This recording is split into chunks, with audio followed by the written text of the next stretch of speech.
দর্শক স্বাগত জানাই সময়ের কণ্ঠস্বর থেকে। এই মুহূর্তে আমরা রয়েছি রাজধানীর শাহবাগ চত্বরে।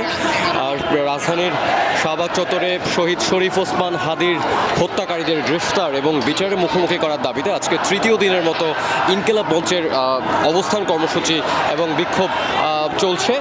এবং আজকে কিন্তু বুয়েটের শিক্ষার্থীরা, এই যে এই পাশে আপনাদেরকে যদি দেখানোর চেষ্টা করি যে বুয়েটের শিক্ষার্থীরা কিন্তু ইনকিলাব মঞ্চের এই অবস্থান কর্মসূচিতে এসে জড়ো হয়েছেন এবং তারা সবাই আন্দোলনের বাঁ পাশে তারা অবস্থান করছেন। এবং আমরা আরও দেখেছি যে বিউভিটি ইউনিভার্সিটি এবং উত্তর ইউনিভার্সিটি সহ আরও বেশ কয়েকটি ইউনিভার্সিটির শিক্ষার্থীরা কিন্তু আজকের এই আন্দোলনে অংশগ্রহণ করেছে।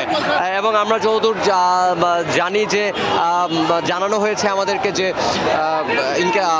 শরীফ ওসমান হাদির হত্যাকারীদেরকে ইন্ডিয়াতে গ্রেফতার করা হয়েছে, তাকে বাংলাদেশে নিয়ে আসা সহ তাকে বিচারের জনতার সামনে, বাংলাদেশের মানুষের সামনে বিচার করা হয় সেই দাবি নিয়েই কিন্তু আজকে এই শাহবাগে অবস্থান কর্মসূচি চলছে। আজকে বেলা 2টোর দিকে এই অবস্থান কর্মসূচি কিন্তু শুরু হয়েছে। দুটোর আশেপাশের সময়ে কিন্তু এখানে বিভিন্ন স্থান থেকে মানুষ এসে জড়ো হয়েছে। দর্শক, এই ছিল শাহবাগ চত্বর থেকে ইনকিলাব মঞ্চের অবস্থান কর্মসূচি।